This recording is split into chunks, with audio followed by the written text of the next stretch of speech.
Is the third of a series of seminars on Zoom that we've been organizing through our International Network on Appropriate Technology.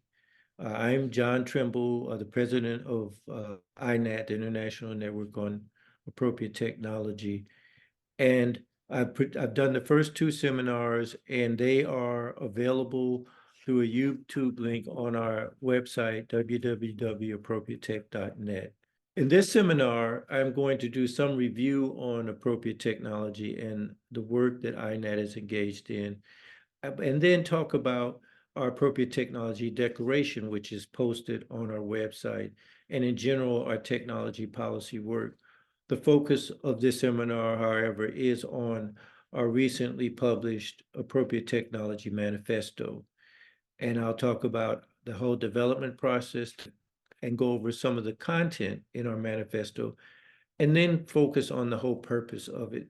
I'll end this seminar with future efforts that we'll be engaged in general around technology policy, and particularly around additional newer issues with regards to additions with regards to our appropriate technology manifesto. So this graphic is one we've used before that just puts center stage appropriate technology, but shows various links of things that are relevant in terms of appropriate technology, such as you see right above at the top, water systems. You see solar, health.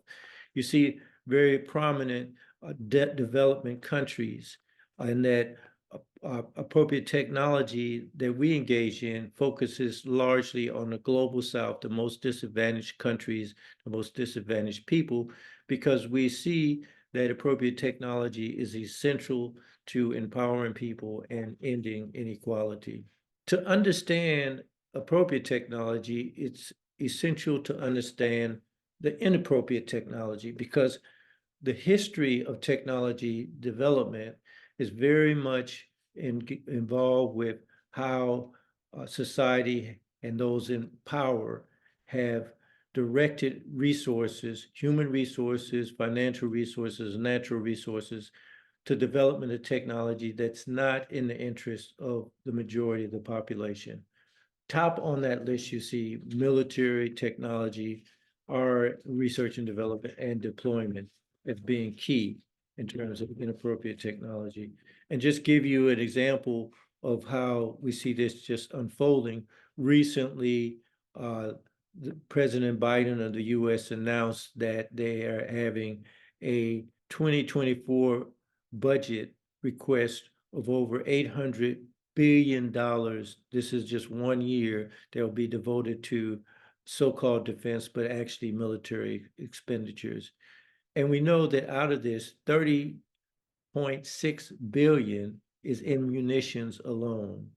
And this represents a $5.8 billion increase from last year. This is significant given the escalation of warfare that we see both in Gaza, executed by the Israeli Defense Force, where they're basically committing genocide, and the escalation that we see in the Ukraine. And we know that the US has used billions of dollars of munitions to fund these conflicts. So what we see is that in this upcoming budget, this massive increase, as I mentioned, of $5.8 billion. And out of that, this $30 billion budget, $5.6 billion is for ammunition alone. $17.3 billion is for tactical missiles. $7.3 billion is for strategic missiles. I'm not sure what the difference is between tactical and strategic missiles, but if you add that up, that means that they're allocating $24.6 billion in this upcoming year to missiles. And as we know, you fire a missile and it's gone, and you fire a missile and it's destructive.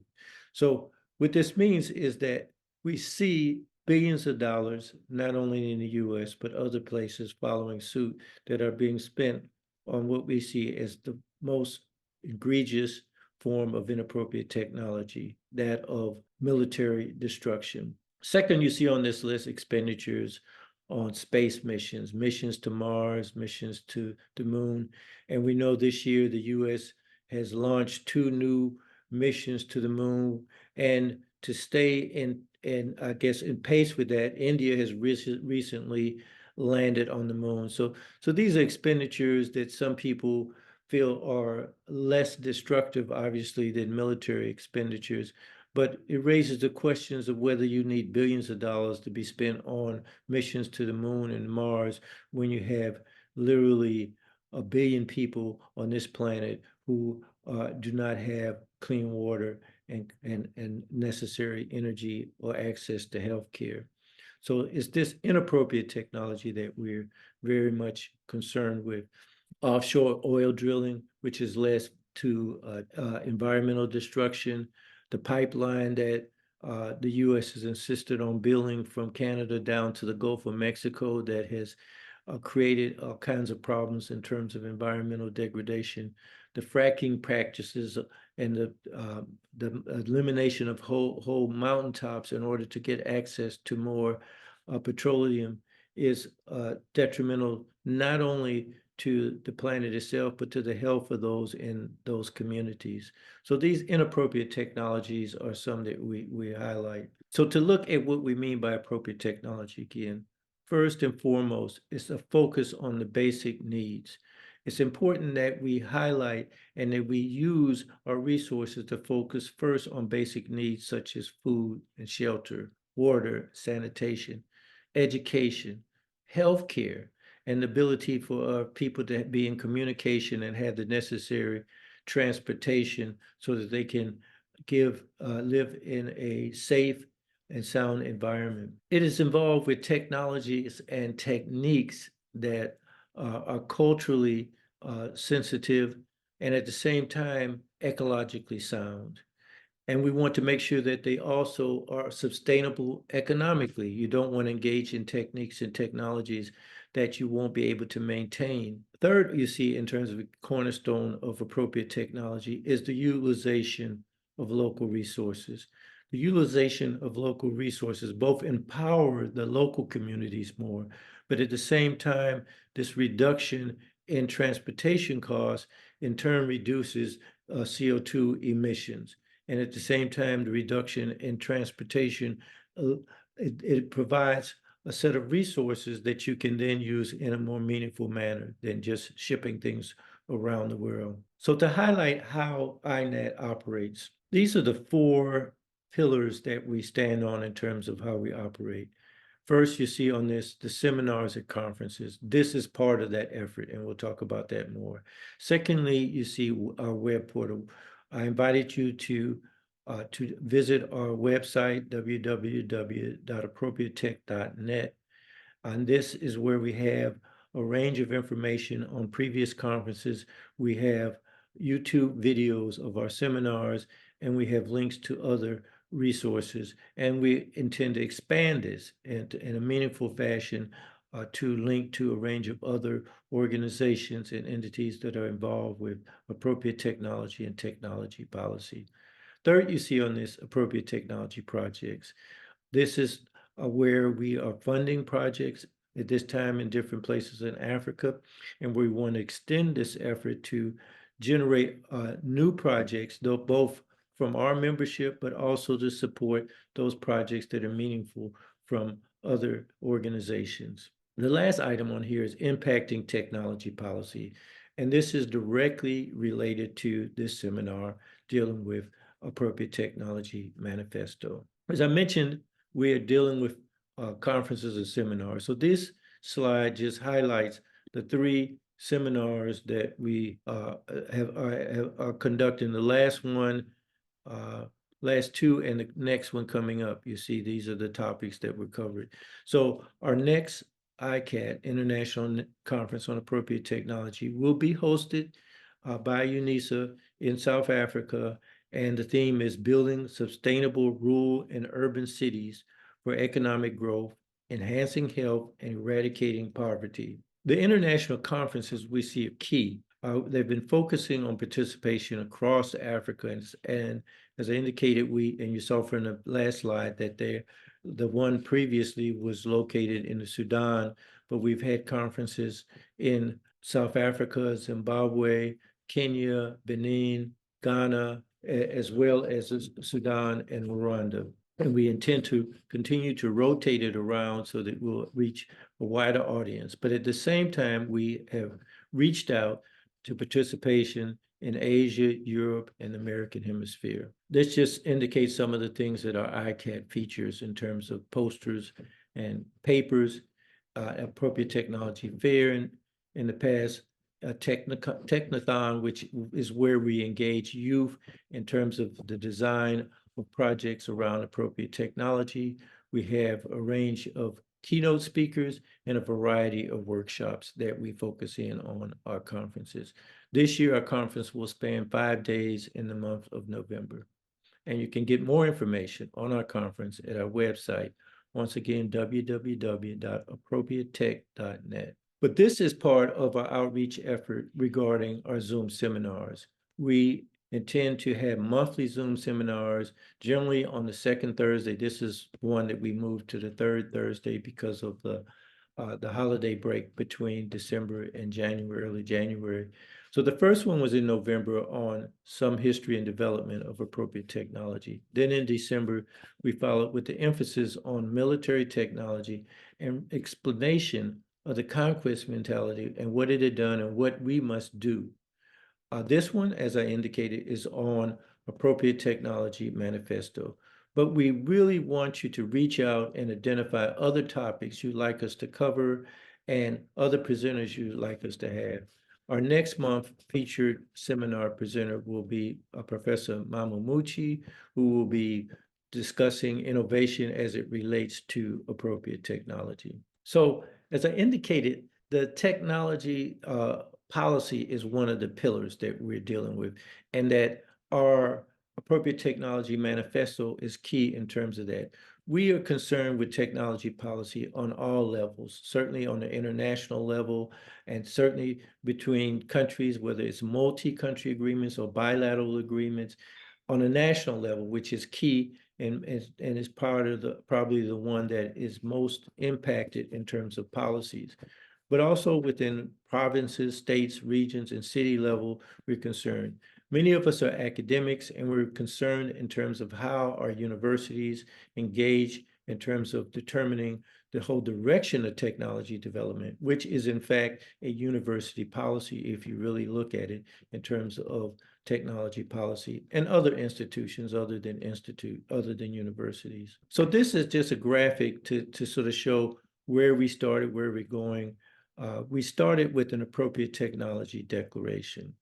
This was in 2010 at a national appropriate technology conference that we hosted in Washington, D.C. at Howard University. And I'll read this. The appropriate technology declaration reads as follows. We declare that the resources of our planet Earth must be used to develop the technologies needed to meet the basic needs of our total population, empower people, and at the same time preserve resources for future generations. We declare that appropriate technologies must be prioritized to meet the basic needs of all humankind: clean air and water, safe food, affordable, accessible, and available health care, adequate shelter, renewable energy, relevant education, and access to information and communication are basic human rights that can be provided for all humankind today by devoting the planet's financial and human resources to appropriate technology. We declare that appropriate technology development and deployment honors cultural sensitivity, maintains ecological balance, and fosters economic sustainability. We declare that priority must be given to providing technology focusing on empowering people directly. An empowering population can more effectively use their creativity and critical thinking to improve the state of the planet and society and improve their quality of life. An empowered population is most capable of exercising democracy in all local, national, and global contexts. We declare that in the process of implementing appropriate technology, that the most disadvantaged populations must be given priority. We must dedicate special attention to the technological needs of the global South, the most underdeveloped countries. We declare that in the process of implementing appropriate technology, that special attention must be given to the least empowered sectors of all communities, women, children, and oppressed minorities. We declare that a primary goal of the, quote, appropriate technology movement, end quote, is to use science and technology research, development, deployment, implementation, and policy to work toward worldwide egalitarianism. We envision a social reality where all men, women, men, and children of our planet have equal access to resources to meet their basic needs and a controlling voice in how resources are to be distributed and technology is to be developed. So we thought this was a sort of a key point in the progress that we were making in INAT, and we posted this declaration on, and it's posted on our website, and we shared it with other organizations and encouraged other organizations to embrace it. And as part of our effort, we've had appropriate technology policy seminars, workshops rather, at our appropriate technology conferences.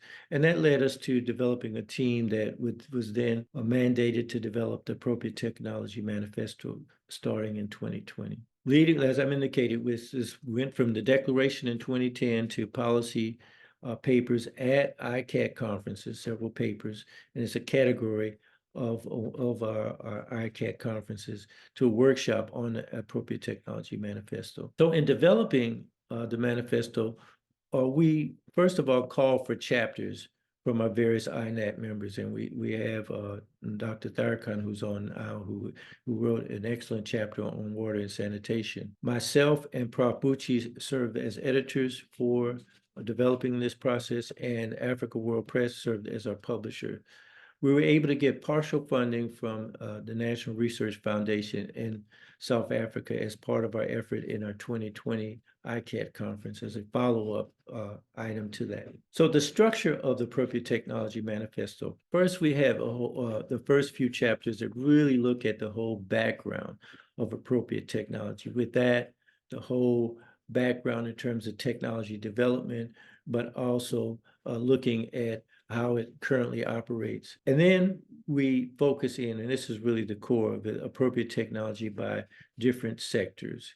And then we follow with the chapters that look at appropriate technology ethics, innovations with regards to appropriate technology in Africa, and a section on the reflections, the last final chapter. So in terms of the background chapters, which are the first three chapters, it first starts with the history of technology.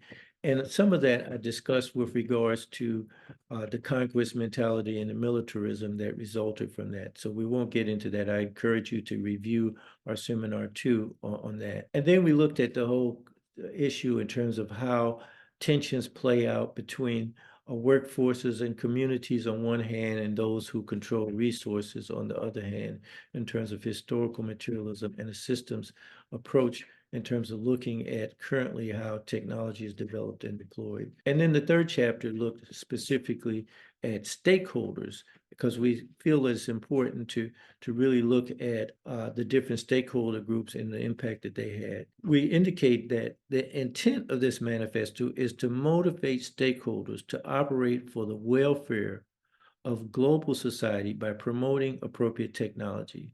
Quote, value-created relationships, end quote, can be created and nurtured among the stakeholders engaged in technology decisions. Fundamentals of stakeholder theories must be applied in both a local, organizational, and a firm context, all of the way to the international arena in terms of looking at how to be more effective with regards to the different stakeholder groups. So the content of the manifesto, in terms of the three parts that we mentioned. And the part 1 is where we actually get more into this whole conquest mentality and looking at technology development, as I mentioned.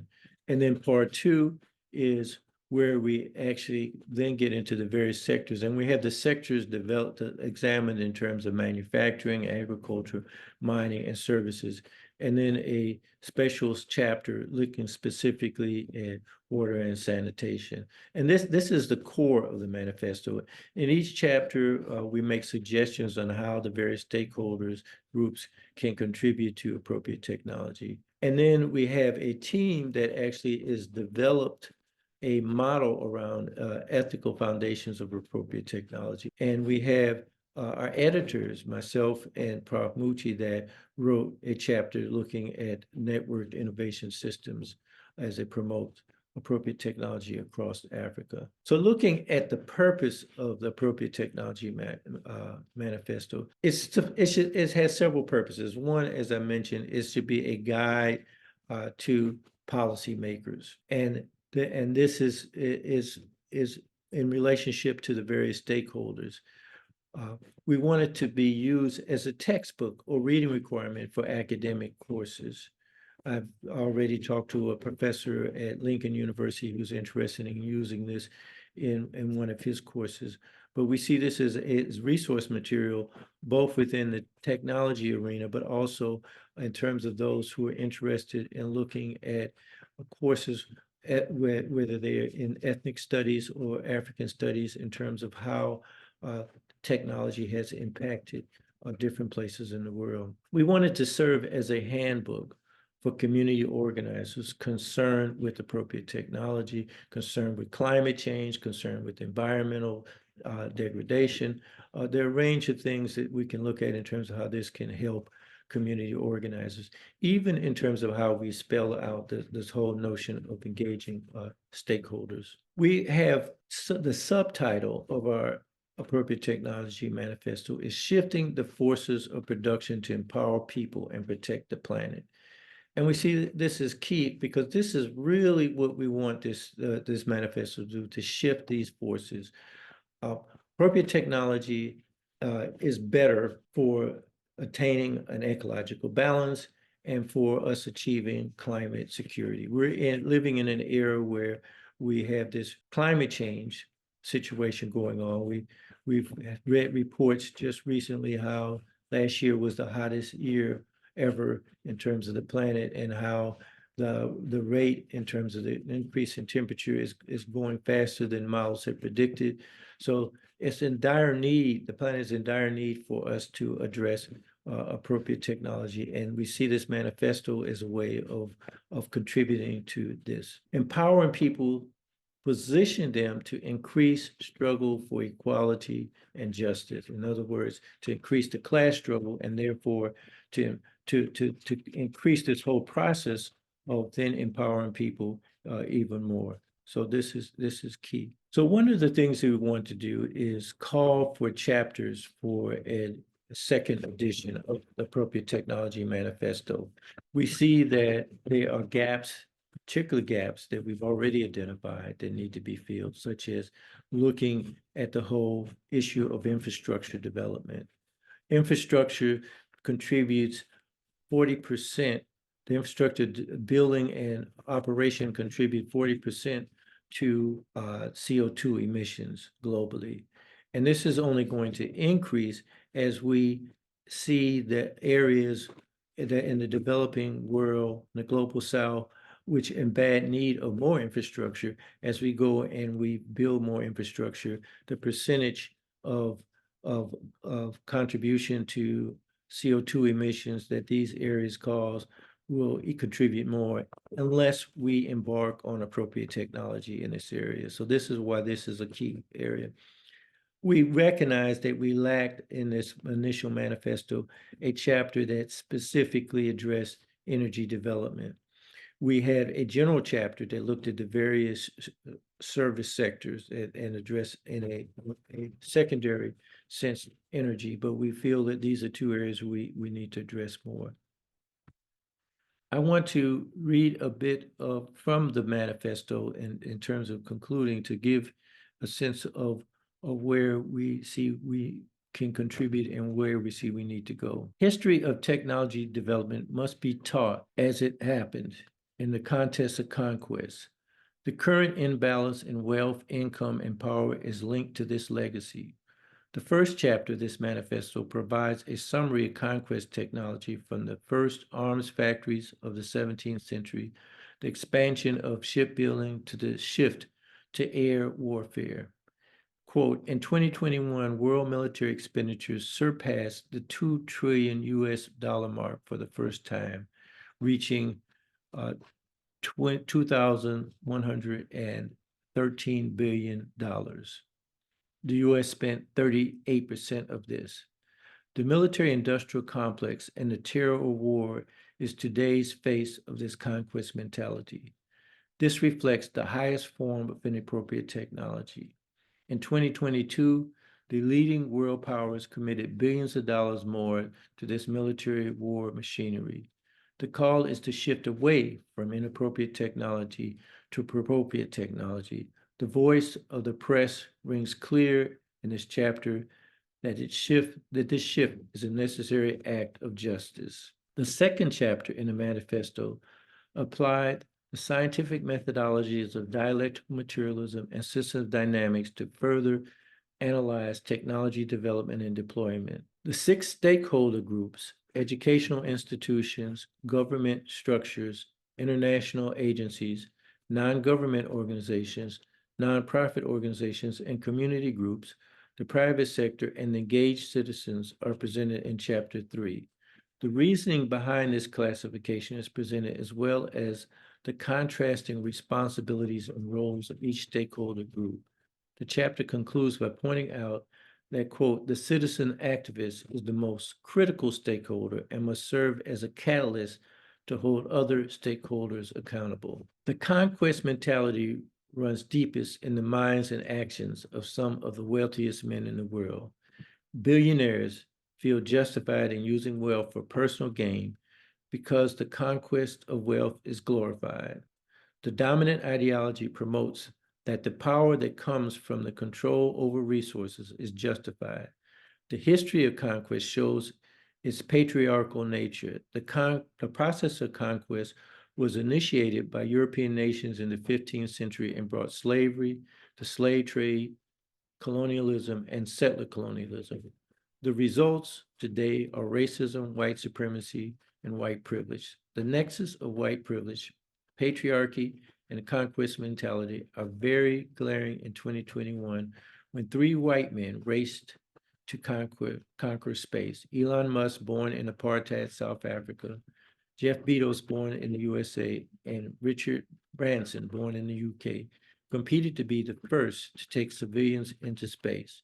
Billions of dollars were spent by these 3 companies to conquer space. Elon Musk's SpaceX, Jeff Bezos' Blue Horizon, and Richard Branson's Virgin Galactic. While billions of people don't have enough food, clean drinking water, or health care, millions of people followed in glee these 3 efforts to conquer outer space. Why is this?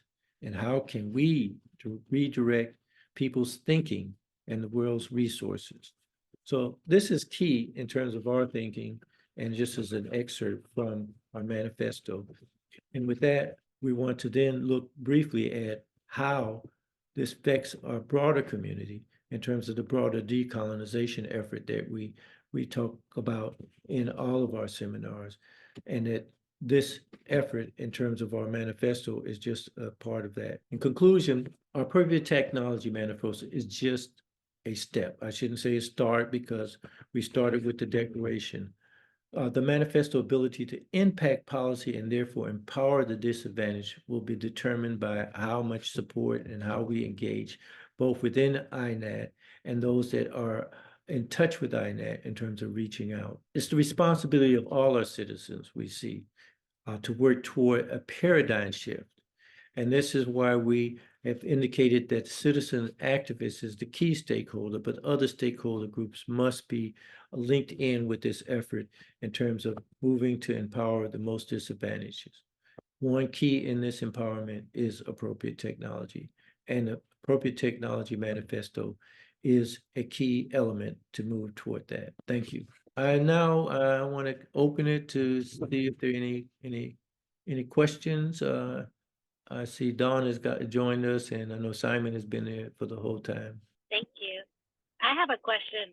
When we talk about engaging, and hopefully I didn't miss this in the beginning, what are practical ways that members can really get engaged to help promote this manifesto and the movement towards appropriate technology? I think that's an important question, and one that I think we're going to have to engage our membership more in. But one of the ways that I mentioned earlier was that we hope to use this as a text and as a reading source in different courses. So reaching out, many of us who are on universities, to reach out to the academic community and to identify particular courses, whether they're technology courses, ethics courses, history courses even, where we would engage academics to include this in their curriculum. That's one way as academics we can do it. I think those of us who engage in various organizations should see this as a reading source. We have people who are engaged in reading clubs even, and I think encouraging them to use this as a reading selection is one of the things. I hope to work with our publishers and to identify various organizations to be able to have a book tour where we can then go to different places, particularly cities across the U.S. Where the book is being published, to actually be able to present the book and therefore widen its circulation. So the intent of putting this in a book form was to widen the circulation of this whole agenda that we have in terms of appropriate technology. But I think it's an excellent question that needs more exploration. This is one that I think as an organization need to discuss and engage and come up with the strategy. We can use some of your project management skills in that arena. Thank you. Excellent. And did you mention this before? When do we expect the book to be available? The book is supposed to be available. Well, it's supposed to have been available last month, but it didn't come out because of the change in the printers. We've completed the book. It's with the publisher now, who's arranging for the printing. It's actually is listed on the Africa World Press site. If you go to Africa World Press's website, you'll see that there is a listing. There's the hard copy, which is ridiculous, $119, but the paper, the soft copy is $29, and that is listed as purchasable. I don't think they're actually shipping it now.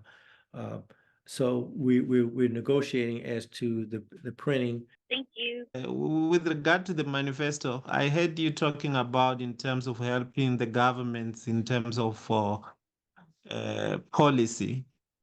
But is there any close relationship that you have with the African government in order to showcase in terms of the appropriate technologies? Let's take, for example, here in South Africa, you have a Department of Science and Technology, which indeed spearheading the effect of appropriate technology more, especially to the rural areas, and then also to the marginalized areas where technology are indeed needed. What are the best way that we can do in order to meet with these governments representatives to able to showcase, more especially the book that you are talking about? What would be the best way to able to do that?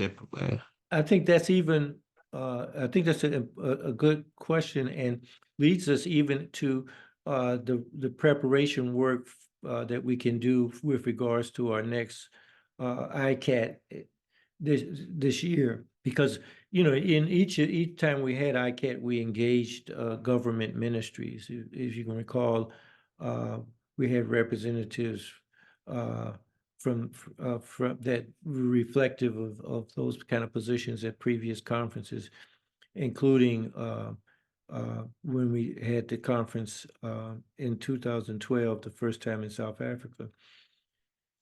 So I think now is the time for the local organizing committee for the conference to engage in these agencies, whether it's the ministry, whether it's the innovation, innovation technology center that is here, or any of the other agencies, even NRF, that we should use this manifesto as a leverage. I mean, you see, here is research that we've done. Here is clear evidence that INAT serves as a leading force in this field of appropriate technology and therefore technology policy. So I think that before when we just had a one-pager that was our declaration and we referred people to it, people, didn't see this in the same light as now we've published a book which is well documented, well researched, and we need to use that as a leverage. And I think that's one of the things that the local organizing committee can do, is to use this as leverage when they go to the ministry and say, we're doing this conference, we have support from the university, we want to support. But more than that, as one of the things we want to do is, leaving the conferences, we want to fund more appropriate technology projects, particularly in rural areas, particularly projects that empower women. And we should point to our appropriate technology manifesto as a guideline in terms of this. So I think that working closely with our effort to do the conference, that it not only positions us to make the conference more significant, it positions us to serve as a leading force working with the government after the conference. And I think that's part of the way we want to approach that. Get them engaged with the conference, using the manifesto as a clear evidence that we're a leading force in appropriate technology, and leave the conference with a clear agenda that we're going to be a guiding light in terms of how to move technology policy forward that empowers people. And if we can do it here with this conference, I think that positions us to do it in other places in Africa, because other countries are looking at Africa as being the most at South Africa as being the most technologically advanced in Africa, and will more apt to follow the direction if we can establish that kind of relationship with the Ministry of Higher Education and Science and Technology here. It makes it easier for us to then do a similar thing in Namibia, Botswana, or Zimbabwe.